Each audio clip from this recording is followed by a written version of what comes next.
ఓం సాయిరామ్. షిరిడి సాయిబాబా సత్సంగ్కి స్వాగతం. ఈ ఎపిసోడ్ చాలా విశేషమైంది, ఎందుకంటే ఇది నా వ్యక్తిగత జీవితానికి సంబంధించింది.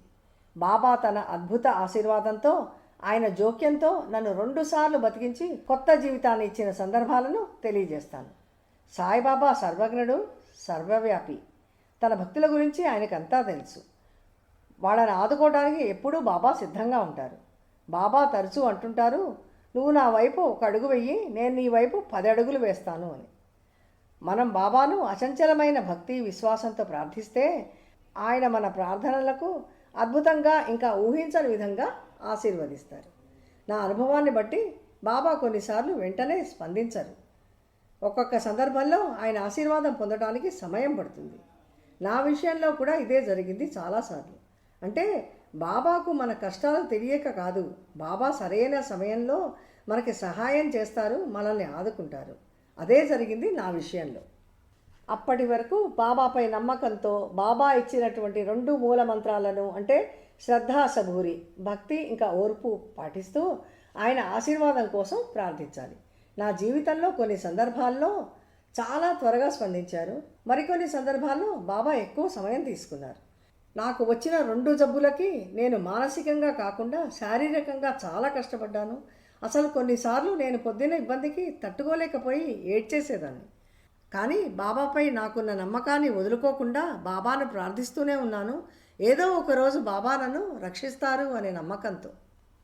నా ఈ అనుభవం ద్వారా కూడా మెడికల్ సైన్స్, అంటే వైద్య శాస్త్రం పనిచేయని సందర్భాల్లో కూడా బాబా ఆశీర్వాదం ఊది పనిచేస్తాయని మరొక్కసారి తెలుసుకున్నాను.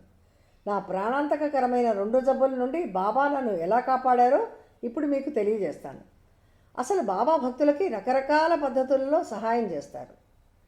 కొన్నిసార్లు తన భక్తులకి మార్గనిర్దేశం చేయడానికి, రక్షించడానికి ఎవరినైనా పంపుతారు. బాబా సర్వవ్యాపకుడు కనుక వారు ఎవరిని పంపాలో వారిని సమయానికి పంపిస్తారు. ఇలా బాబా నా దగ్గరకు 2 సార్లు 2 వ్యక్తులను పంపించారు. నాకు మార్గదర్శకత్వం చేయడానికి. వారి సహాయంతో, బాబా ఆశీర్వాదంతో నాకు 2 సార్లు కొత్త జీవితాన్ని ఇచ్చారు బాబా. ఇది ఎలా అంటే, నేను ఇంతకు ముందు కూడా మీకు చెప్పి ఉన్నాను. ఒకసారి నేను హెపటైటిస్ బి, అంటే పచ్చకామెర్ల వ్యాధితో తీవ్ర అనారోగ్యానికి గురయ్యాను. మా అబ్బాయి పుట్టేటప్పుడు జరిగిన రక్త మార్పిడి వల్ల ఈ జబ్బు నాకు సోకింది. డాక్టర్ సరిగ్గా పరీక్ష చేయని రక్తాన్ని నాకు ఎక్కించారు. ఆ సమయంలో నా శరీరం మొత్తం పసుపు రంగులోకి మారిపోయింది. ఇంకా దానికి సంబంధిత అనారోగ్య సమస్యలతో బాధపడ్డాను. అది చాలా భయంకరమైన, కష్టతరమైన సమయం నాకు. ఎన్ని రకాల మందులు వాడినా తగ్గని పరిస్థితి.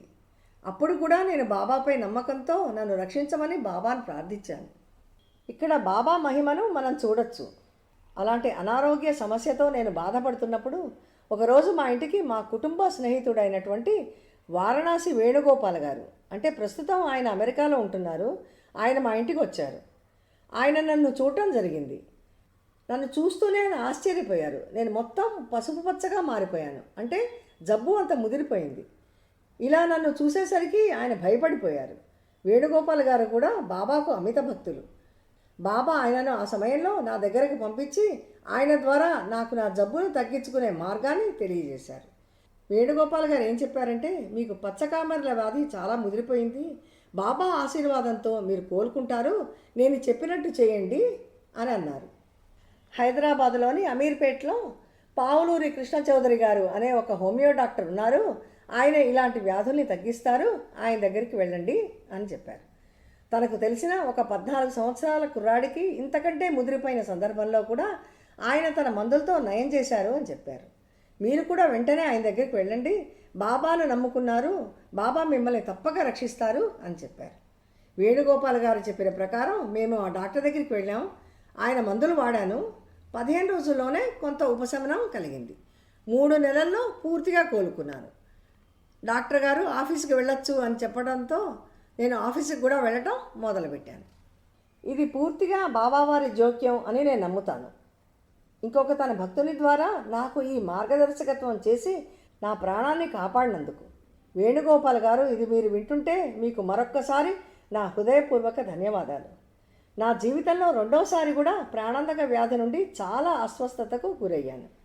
ఒకసారి నేను నిమోనియా, అంటే ఊపిరితిత్తులకి సంబంధించిన వ్యాధితో తీవ్ర అస్వస్థతకు గురయ్యాను. మొదట ఈ జబ్బు అని నేను అనుకోలేదు. ఏదో సాధారణ దగ్గు జ్వరం అని అనుకున్నాను. నేను తెలుసుకునేటప్పటికీ వ్యాధి ముదిరిపోయింది. ఆ సమయంలో మా వారు హైదరాబాద్లో కూడా లేరు. మా అబ్బాయి 9-10 సంవత్సరాల వాడు. తను నన్ను డాక్టర్ దగ్గరికి తీసుకెళ్ళలేడు, చిన్నవాడు గనక. నాకు నేనుగా వెళ్ళలేని పరిస్థితి. ఆ పరిస్థితిలో కూడా బాబాను నేను ప్రార్థిస్తూనే ఉన్నాను. అప్పుడు నాకు నా మంచి స్నేహితుడు, నా కొలీగ్, అంటే నాతో సహా ఉద్యోగి అయినటువంటి అజిత్ సింగ్ గారు గుర్తుకొచ్చారు. ఆయనది అందరికీ సహాయం చేసే మనస్తత్వం. ఆ పరిస్థితిలో ఆయన సాయం పొందవచ్చునని ఆయన అడిగాను. నన్ను డాక్టర్ దగ్గరికి వెళ్ళేందుకు ఆయన సహాయం చేయగలరా అని ఆయన అడిగాను. ఆయన వెంటనే ఒప్పుకున్నారు. నేను బాబానే ఆయన్ని ఆ సమయంలో నా సహాయానికి పంపించారని నేను దృఢంగా నమ్ముతాను. ఎందుకంటే ఆయన కూడా బాబాకి అమిత భక్తుడు. ఇక్కడ కూడా బాబా జోక్యం చేసుకున్నారని నేను దృఢంగా నమ్ముతాను. నేను హాస్పిటల్లో చికిత్స కోసం చేరాల్సి వచ్చింది. ఇలా దాదాపుగా 1 నెల రోజుల పాటు హాస్పిటల్లో ఉండి బాబా ఆశీర్వాదంతో పూర్తిగా కోలుకొని ఇంటికి తిరిగి వచ్చాను. అజిత్ సింగ్ గారు, మీరు ఇది వింటుంటే మీకు నా హృదయపూర్వక ధన్యవాదాలు. వీరిద్దరి గురించి నేను తలుచుకుంటున్నప్పుడల్లా వారి సహాయానికి నా కళ్ళు చెమ్మగిల్లుతాయి. ప్రతిసారి వారికి ధన్యవాదాలు తెలియజేయడం చాలా చిన్న పని. నేను చేయగలిగిందల్లా వారి క్షేమం, మంచి ఆరోగ్యం, ఇంకా సుఖ సంతోషాల కోసం బాబాను ఎప్పుడూ ప్రార్థిస్తూ ఉంటాను. బాబా తనకి అంకితమైన ఈ ఇద్దరు భక్తుల్ని నా దగ్గరికి పంపించి బాబా నాకు కొత్త జీవితాన్ని ఇచ్చారని నేను దృఢంగా నమ్ముతున్నాను. బాబాకు నా శతకోటి వందనాలు. బాబా తన భక్తులకి ఎప్పుడైతే అవసరమో తెలుసుకొని సరైన సమయంలో వారిని ఆదుకుంటారు. ఏదో ఒక రూపంలో వేరే ఎవరినైనా పంపించి కూడా వాళ్ళని రక్షిస్తారు. నా ఇబ్బందికరమైన ఆరోగ్య పరిస్థితిలో బాబా ఈ ఇద్దరు భక్తుల్ని పంపించి నన్ను కాపాడినట్టుగా శ్రీ సాయి సచ్చరిత్రలో వివరించబడినటువంటి కొన్ని ఇలాంటి సంఘటనలను ఇప్పుడు చూద్దాం. శ్రీ సాయి సచ్చరిత్రలోని 33వ అధ్యాయంలో చెప్పబడినటువంటి ఒక సంఘటనని ఇప్పుడు చూద్దాం. బాబాకు సన్నిహిత భక్తుడైనటువంటి నానాసాహెబ్ చందోర్కర్ గారి కుమార్తె మైనాతాయి ప్రసవ సమయంలో బాబా జోక్యం చేసుకొని రక్షిస్తారు. నానాసాహెబ్ గారు సహాయం కోసం హృదయపూర్వకంగా బాబాను ప్రార్థిస్తే షిరిడిలో ఉన్న బాబా సర్వాంతర్యామి గనక అత్యవసరాన్ని గ్రహించి నానాసాహెబ్ గారికి ఊదిని ఆరతిని అందజేయమని రామగిరి బువాకిచ్చి పంపిస్తారు. రామగిరి బువాకి ఇబ్బంది కలగకుండా తను అన్నీ చూసుకుంటాను అని బాబా అంటారు. రామగిరి బువా దగ్గర చాలా కొద్దిపాటి డబ్బు ఉన్నప్పటికీ వెళ్లేందుకు రవాణా సౌకర్యం, పలహారాలు అందజేయడం దగ్గర నుంచి ఆయనకి అన్ని సౌకర్యాలు కల్పిస్తారు బాబా. రామగిరి బువా సమయానికి చాందోర్కర్ గారి దగ్గరికి చేరేలా చేస్తారు బాబా. సరైన సమయంలో రామగిరి బువా చాందోర్కర్ గారికి ఊదిని ఆరతిని అందిస్తారు. బాబా వారి ఆశీర్వాదం అందుకున్న చాందోర్కర్ గారి కుమార్తెకు సుఖప్రసవం జరుగుతుంది. ఆవిడ పరిస్థితి మెరుగుపడుతుంది. ఈ సంఘటనలోని విషయాన్ని ముందు ముందు వచ్చే ఎపిసోడ్స్లో వివరంగా తెలుసుకుందాం. ఇలా బాబా జోక్యం చేసుకొని రామగిరి బువాను చాందోర్కర్ గారి దగ్గరికి సమయానికి పంపించి ఆయన బిడ్డను రక్షిస్తారు. అలాంటి సంఘటన మరొకటి మనం శ్రీ సాయి సచ్చరిత్రలోని 13వ అధ్యాయంలో చూడొచ్చు. బాబా తన భక్తుల్లో ఎవరో ఒకరి ద్వారా సలహా ఇప్పించి తన దగ్గరకు రప్పించుకొని మరీ తన భక్తుని రక్షించిన విషయాన్ని చూడొచ్చు. బాబా ప్రమేయం లేకుండా ఏదీ జరగదు. అంతా బాబా ఇష్టాన్ని బట్టి ఆధారపడి ఉంటుంది. ఈ విషయం బాబానే స్వయంగా శ్రీ సాయి సచరిత్రలో చెప్పారు. తన ప్రమేయం లేదే ఒక ఆకు కూడా ఇటు నుండి అటు కదలదని. ఇక్కడ ఈ సంఘటనలో పూణేలోని నారాయణగావ్కు చెందిన భీమాజీ పాటిల్ అని పిలువబడేటువంటి ఒక సంపన్న వ్యక్తి ఒకసారి తీవ్రమైన క్షయవ్యాధితో బాధపడుతూ ఉంటాడు. ఎన్ని రకాల మందులు వాడినా తగ్గదు. తను అన్ని విధాలా బాగున్నప్పుడు భగవంతుని తలబడతను. ఆయన కష్ట సమయంలో ఆయనకి బాబాకు అంకిత భక్తుడైనటువంటి నానాసాహెబ్ చందోర్కర్ గారు గుర్తొస్తారు. భీమాజీ గారు ఆయనను సంప్రదిస్తే ఆయనను షిరిడి సాయిబాబా దగ్గరికి వెళ్ళమని, బాబానే ఈ జబ్బు నుండి బయటపడేస్తారని చెప్తారు. పాటిల్ గారు చాందోర్కర్ గారి మాట ప్రకారం బాబాపై నమ్మకంతో షిరిడి వెళ్తారు. బాబా దివ్య ఆశీర్వాదంతో, మహిమతో ఆయన జబ్బు పూర్తిగా తగ్గుతుంది. తిరిగి తన ఊరికి వెళ్ళిపోతారు. ఇక్కడ కూడా బాబా చాందోర్కర్ గారి ద్వారా భీమాజీ పాటిల్ గారికి తన జబ్బును నయం చేసుకునే మార్గాన్ని చూపించి రక్షిస్తారు. బాబా తన భక్తుని రక్షించే మార్గాలు మనకు అంతుపట్టవు. బాబా అందరినీ రక్షిస్తారు సరైన సమయంలో. ఇంకొక సందర్భంలో చూస్తే ఒకసారి నానాసాహెబ్ చందోర్కర్ గారికి తన విధి నిర్వహణలో అంటే డ్యూటీ మీద కొండ ప్రాంతానికి వెళ్ళవలసి వస్తుంది. చాందోర్కర్ గారికి ఆ సమయంలో చాలా దాహం వేస్తుంది. దప్పికకి తట్టుకోలేక ఆయన దాహం దాహం మంచినీళ్ళు కావాలి అని పెద్ద పెద్దగా అరుస్తూ ఉంటారు. చుట్టుపక్కల ఎవరూ ఉండరు, ఎక్కడా నీళ్లు దొరకవు. చాందోర్కర్ గారు చాలా ఇబ్బంది పడిపోతారు. ఆ సమయంలో ఉన్నట్టుండి ఒక వ్యక్తి కనిపించి, మీరు కూర్చున్న రాయిని తీసి చూడండి, దాని కింద నీళ్లు ఉన్నాయి, తీసుకొని తాగండి అని చెప్తాడు. అది విని చాందోర్కర్ గారు వెంటనే రాయిని తొలగించి చూస్తే అక్కడ నీళ్లు కనబడతాయి. ఆయన గబగబా ఆ నీళ్ళని తాగేస్తారు. నీళ్లు చాలా తీయగా ఉంటాయి.